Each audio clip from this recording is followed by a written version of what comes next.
Andrew Hodgson, this voice. This voice. This voice. This voice. You open up your mouth and this voice. I wonder if it was always like this for you. A voice, the voices. I wonder if.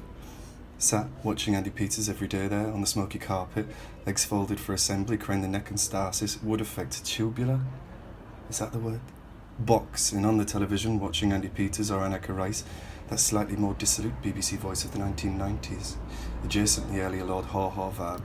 I wonder if the babysitter instilled degrees of Thames Estuary or Cash Oxfordshire or whatever in your voice at the time.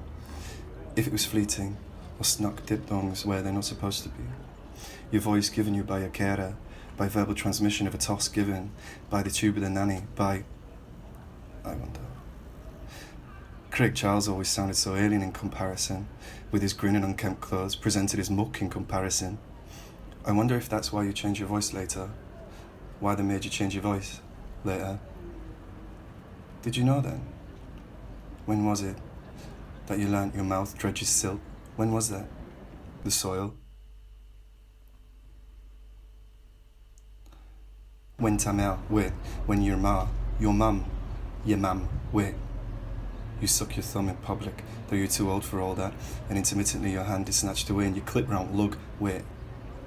You're slapped on the back of the head in close proximity to the ear. Quit that, you're too old for that. Pacifiers stymie linguistic development, so they say, or told de toi, and so no more of that. But do be quiet, sit nice, Blue Peter's on. Your mum goes Ing's market on Fridays. You deposited in the library while she does her jobs for the afternoon. You're not obeying though, are ya? Grow up. So you avoid the sandpit with the green plastic turtle cast and yellow hand rigs. Is that the word? Troughs? For meditative tending to the sable. You avoid the red chairs, look a bit like Lego grow up. The outer reaches of the area you can access without being escorted back to the picture books and pick the Silmarillion from the shelves.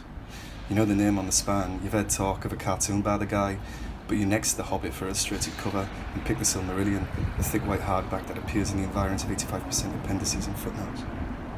You guess it's about a ship. The Silmarillion is probably a ship, a boat.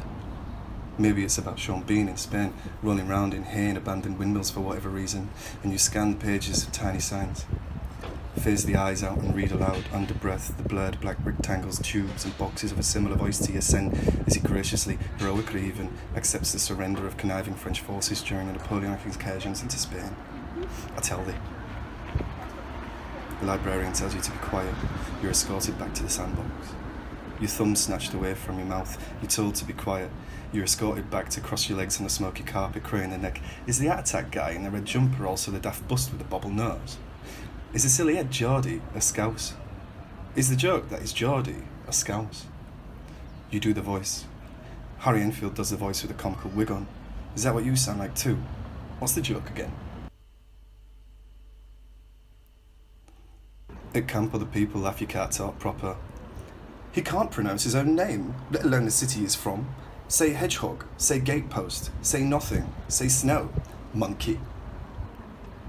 You're reason you don't speak English at all. You speak something else, something older. It's Anglo-Norse, not English. It's something else, something older. Who put those letters in your name? In the city's name? Who changed that so? In some other code? At uni they say gatepost, say snow, say nothing. You brush your teeth in the mirror and practice someone else's voice.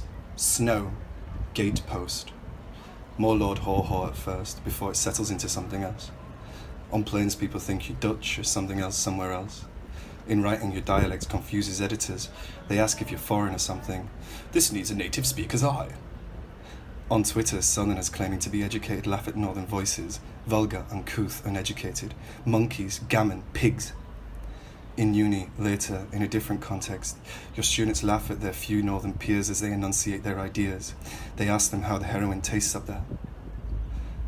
Seminars and classism no one attends, and your camouflage feels more and more a shirking of responsibility, of giving in, of surrender to a slow-moving linguistic colonialism perpetrated over centuries.